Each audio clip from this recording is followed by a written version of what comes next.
Karena kan kita punya datanya. Maka ya kami akan perpanjang sampai dengan Oktober. Kalau enggak menurunkan ya kita cari jalan keluar yang lain. Tapi saya berharap mudah-mudahan ini bisa menurunkan kemacetan yang ada di sini.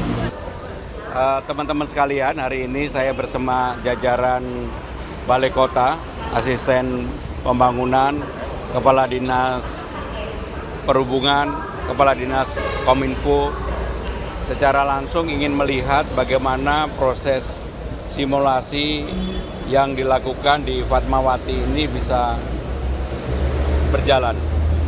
Sebagai informasi, simulasi ini akan diadakan selama 5 hari dari jam 17.00 sampai dengan 20.00. Kalau kemudian dalam simulasi ini berhasil menurunkan kemacetan yang ada di Simatupang maupun di Fatmawati ini, maka saya sudah meminta kepada Dinas Perhubungan untuk bersama-sama dengan BPJT dilakukan sampai dengan akhir Oktober.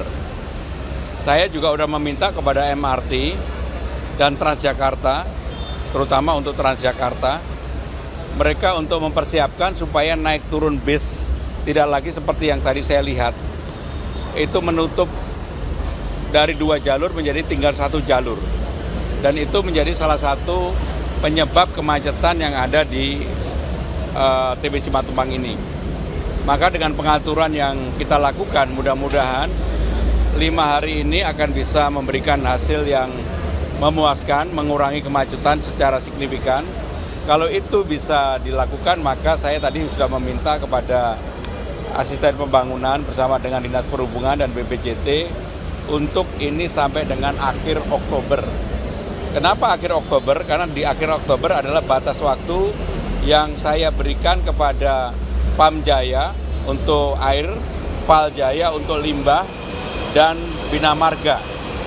Kalau itu bisa dilakukan, mudah-mudahan persoalan kemacetan di TB Simatupang yang menurut saya horor ini bisa betul-betul kita tangani secara baik. Maka dengan demikian hari ini saya sengaja untuk melihat secara langsung bagaimana proses penanganan ini. Selain tadi, saya juga melihat yang di Cikini untuk membuka jalur yang dinamakan Pelikan Crossing.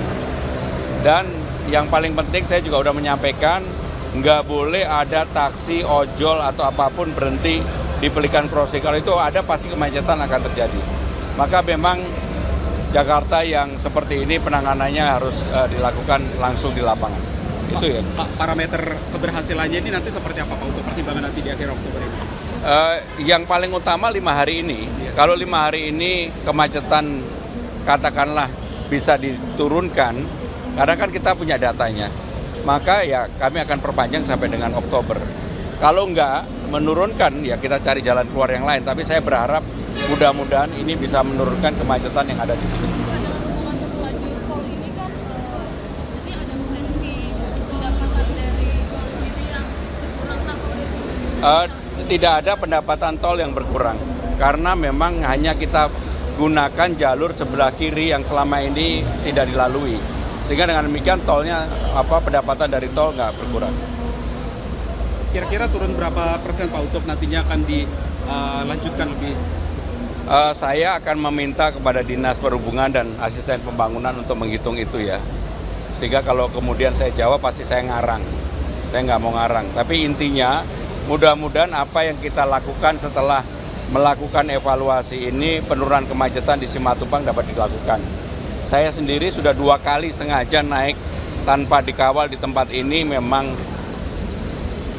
kemacetannya horor. Pak, tenggat waktu proyek galian ini yang sampai akhir Oktober, apakah cuma di TB Simatupang atau di titik lain?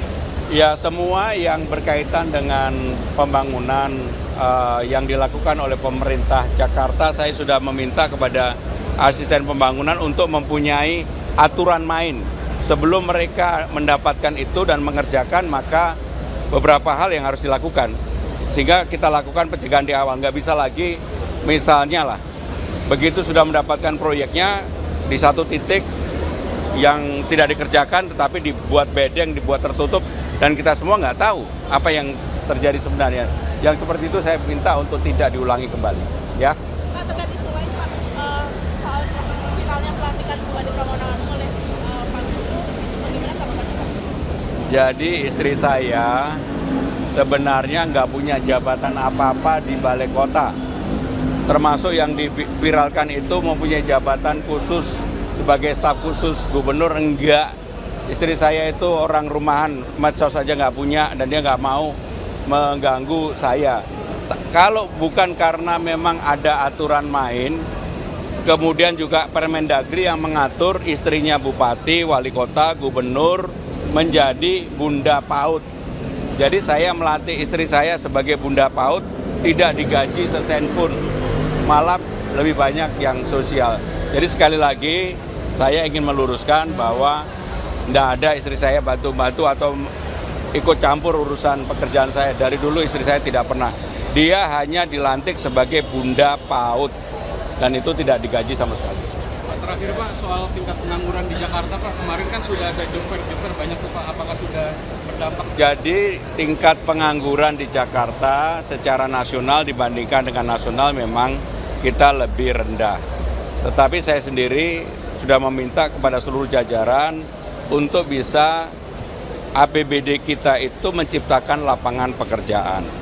Maka kenapa tadi misalnya dengan Damkar besok akan diumumkan siapa yang lulus di awal, hari Rabu akan diumumkan, dan di tempat lain juga akan dilakukan yang sama termasuk job fair yang diadakan. Sehingga dengan demikian pemerintah Jakarta berusaha untuk berperan serta bersama-sama dengan pemerintah pusat untuk menurunkan pengangguran. Satu lagi, tadi pagi Bapak bilang kalau banyak daerah lain yang meminta bantuan atau hibah dari Damkar, itu apa Pak? Dan daerah mana? Ya daerahnya banyak banget. Minta apa Pak? Ada yang minta mobil damkar, alat apar dan sebagainya. Daerah? Ya nanti saya nggak mau menyinggung siapa aja lah. Pak, pelaku usaha warteg itu pada khawatir ketika adanya KTR ini mereka mengeluhkan omset turun Pak. Adanya apa? Pelaku warteg-warteg itu dia khawatir adanya nanti KTR ini bisa menurunkan omset KTR? mereka. Iya, Kawasan tanpa rokok. kawasan tanpa rokok itu. Oh, pasti perda itu tidak akan membuat UMKM menurun. Dan saya ketika menyampaikan ke DPRD, salah satu concern saya itu. Jadi pembatasan yang dilakukan tanpa rokok itu hanya di tempat-tempat yang tertutup, yang dimana UMKM nggak pernah jualan di situ. Ya, terima kasih.